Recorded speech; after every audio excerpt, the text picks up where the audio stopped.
Hello, welcome, Cabbage here.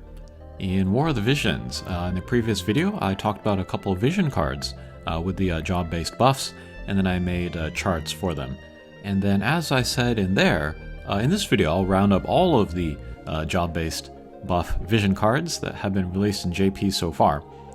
And then I'll upload this video in 1080 AP, so it has a better resolution. So if people wanted to take screenshots, they can do that, maybe make it easier to read. Somebody asked about making this available online, and I don't know how to do that. Is that like Dropbox or like Google Documents or something? But in the meantime, we can just put up this video. And then kind of as a watermark, I'll just put my face into where it can fit. It's pretty cramped in here, oh my god, sorry. Okay, but the first two cards that I will show, they will be the ones that I showed in the previous video.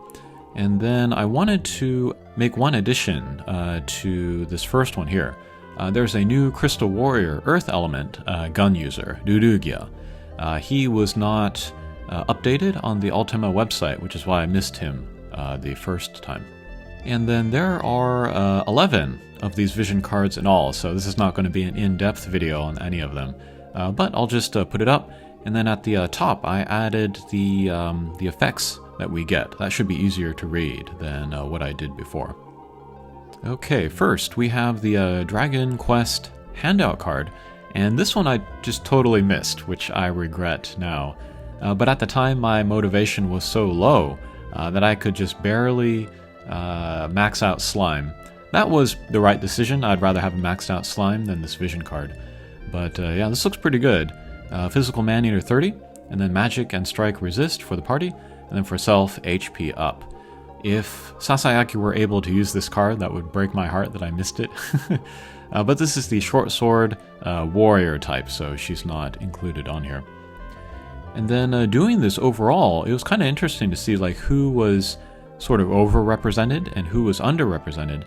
Like there's only one ninja sword vision card, that's the Yuffie. And there's only one katana vision card, and that's the Sephiroth one.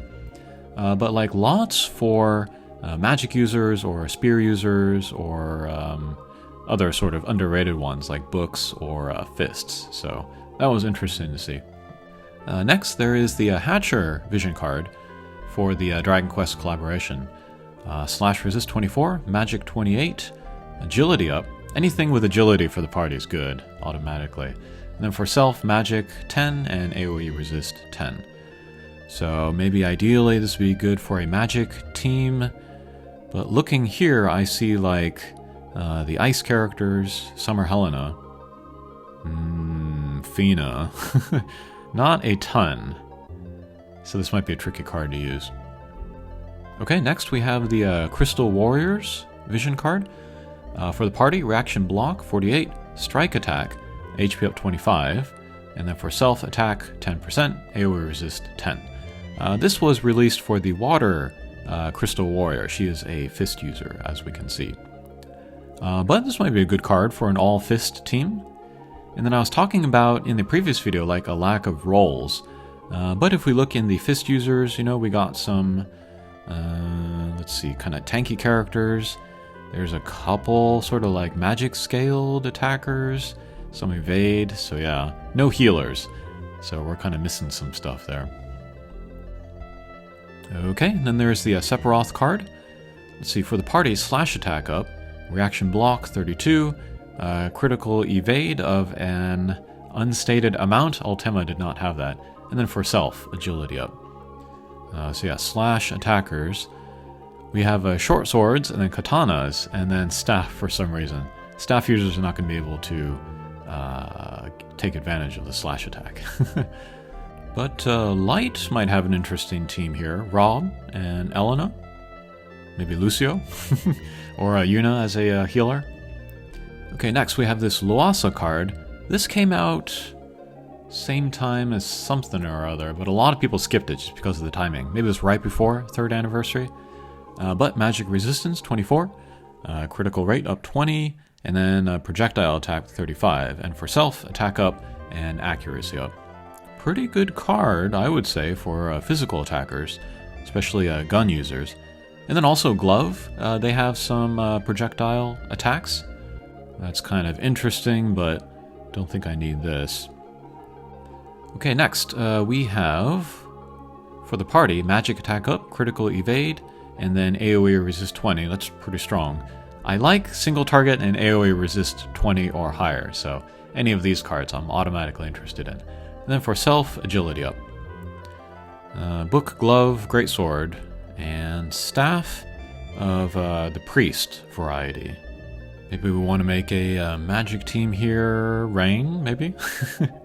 Big fan of rain. Okay, that's cool. Alright, next we have the Halloween card. This one's interesting because it has a vision ability, which I'll talk about in a second. But magic man-eater 30, strike resist, single target resist 20, that's great.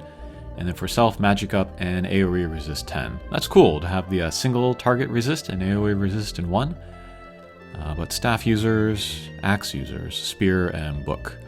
Yeah, staff users and book users are going to get the most use out of the magic man-eater. This was released to go with the Halloween Lucia, which maybe I regret not going for. But here I see a lot of possibilities for teams. This might be interesting. Okay, then talking about the ability, Triple Nightmare. So this should sound pretty similar to the Triple Trick from the other Halloween Vision card. But a little bit of range, 3 hits, magic scale damage for medium damage, and breaks single target attack resistance. That's very specific. And then instant cast, so that's kind of cool. I think this is a good ability.